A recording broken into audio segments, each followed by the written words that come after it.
Okay, so first things first, we're going to be filling the grout lines with this patch and paint.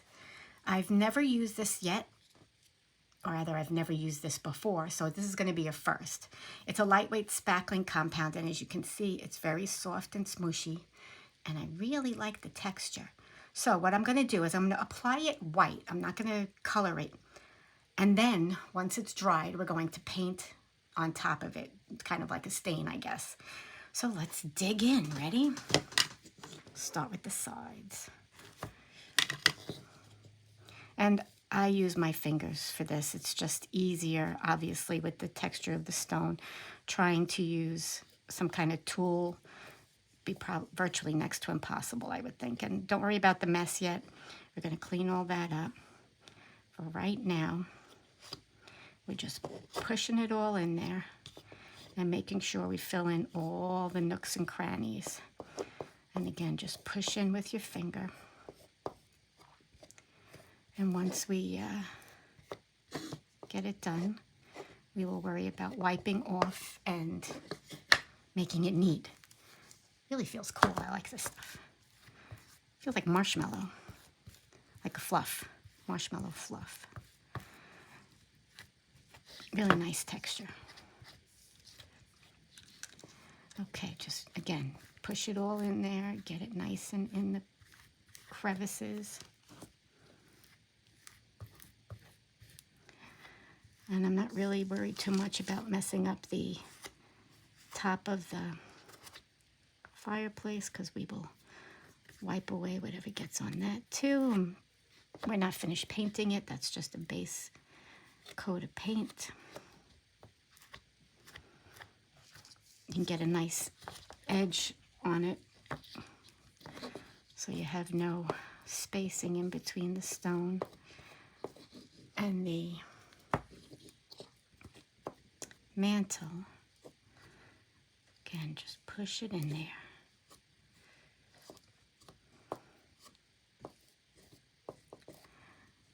That's one of the things I like about doing all this stuff is you can be a kid again and just play with your fingers. And remember when we were kids finger painting? And now we get to do it as adults too. Not quite finger painting, but playing with all this cool stuff.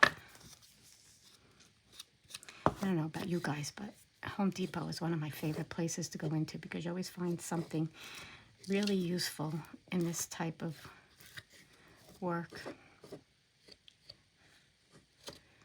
And when I found this patching compound that I hadn't seen before, I was like, oh, we're going to have to try that.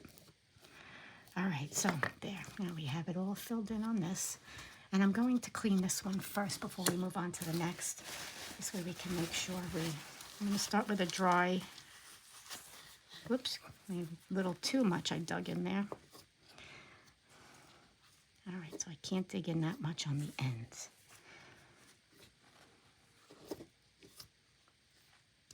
Put a little more in there. There we go. All right, not digging in on the ends. Just in here.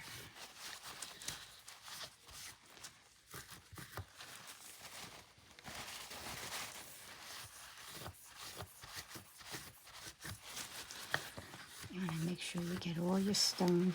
And in here you can dig a little because you're pushing it in at the same time, so you're getting it deeper into those crevices. But you want to make sure you reveal all your stonework.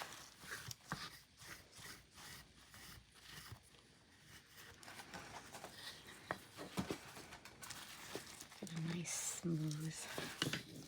You want to make sure you don't interfere with your joins for the fireplace where it has to go into the wall. So we'll clean that out really good. One thing I did when I was refitting this before, after I put the floor in, was I took a little bit off of each side of the join because with the floor laid in there, it obviously lifted the fireplace a tiny bit from where the marks in the wall, you know, the cutouts in the wall are. So I had to make sure that it would fit in. Okay, so there's that. Let's get this all cleaned out.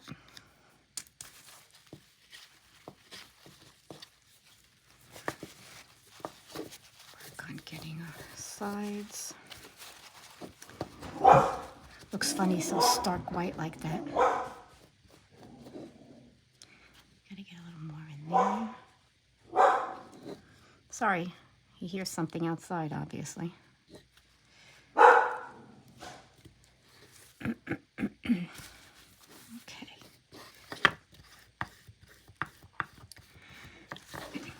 All right, I'm pretty happy with the way that looks. Let's get this side. Make sure that I have it. I want to make sure all your edges are clean because, excuse me, I have to cough. Because once you, hold on guys, I really got to cough, hold on. My sincerest apologies, I just had a coughing, choking fit come over me and I certainly didn't want to do that so that all of you could experience it with me.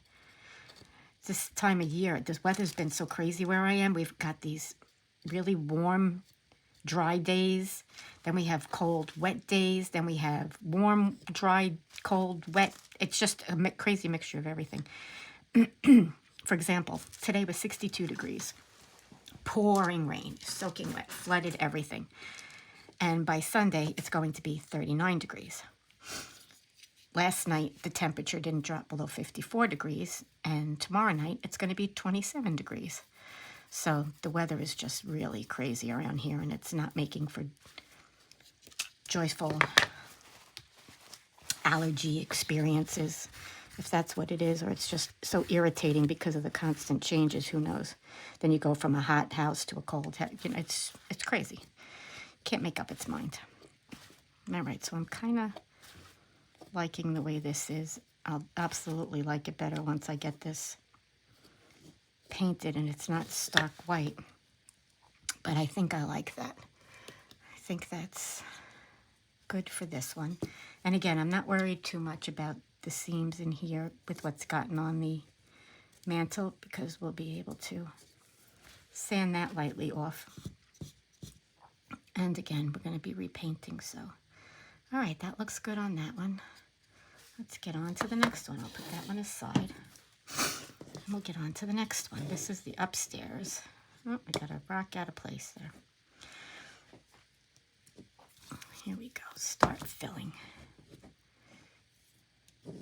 Wish you could feel this. It feels like marshmallow foam fluff. It's really nice. Okay, let's dig that in there. Again, pressing down, making sure you get in between all the stones. Again, I'm not worrying about my getting on the mantle, or I just want to get it in there right now. I'll clean all this up once we finish applying it.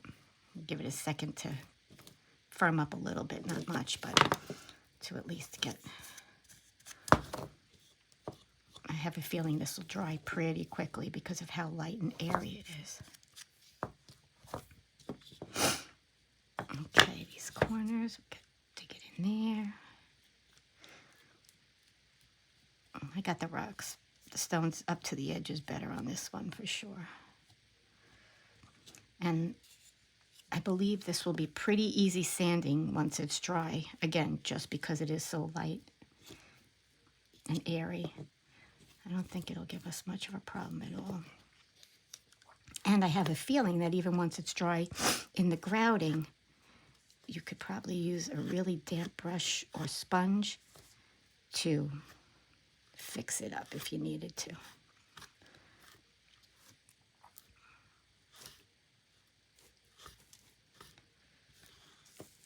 All right. I had a lot more glue in some places on this one, so you're not going to have to worry about too deep a grout line. As you see up there, I had a lot of glue.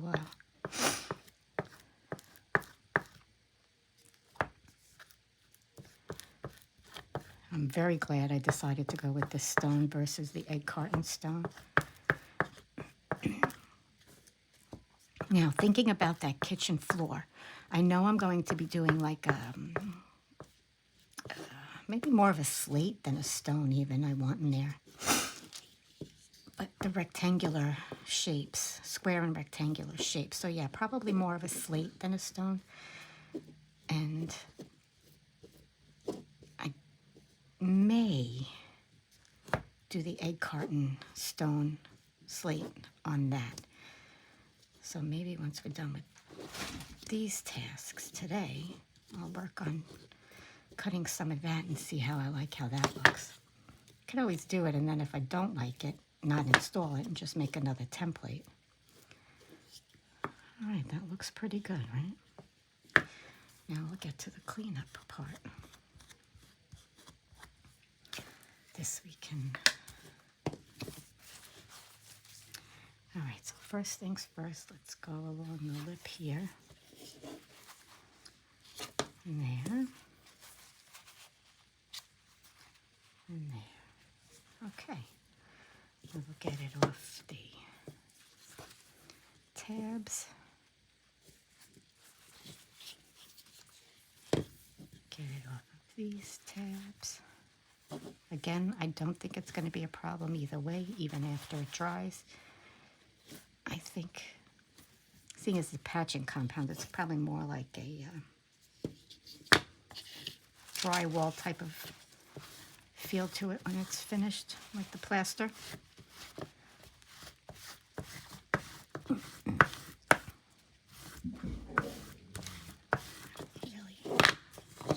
rub that off.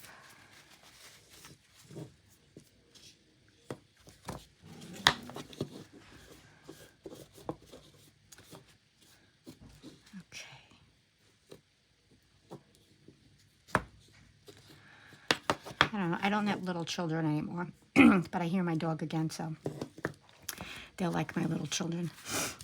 Reminds me of when I was watching a newscast one day and the man was at home doing his report, and in comes his little girl bopping along.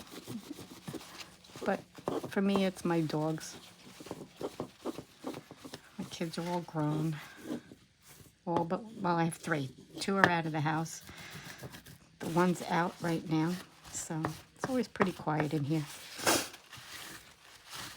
I'll tell you, the first time I was completely alone in my house after my baby got her license and was out and about. My husband was at work. My other 2 live outside. They have their own places. She got in her car and left, and there I was sitting all by myself in my house for the first time.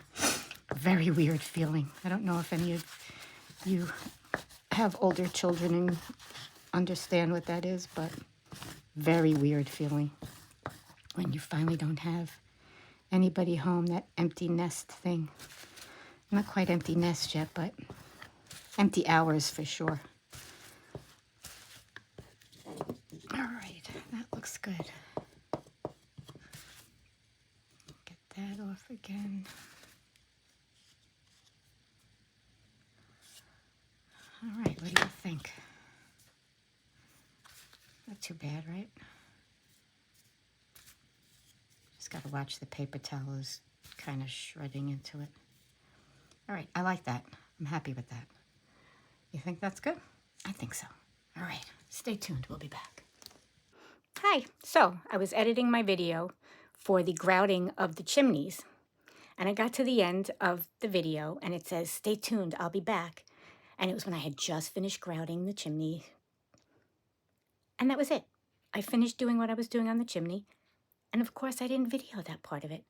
So I'm going to show you the chimneys now so you can see what they look like. So here is the finished installed chimney. And if I do say so myself, I think it's looking pretty good. I finished the grout in a sandy beige color. And I dry brushed the same colors as the wall onto the chimney itself in order to tone down the brown. This way it gave it a little bit more of a rustic, antique-y feeling. I didn't want it to be just stark brown. And I think that looks pretty good.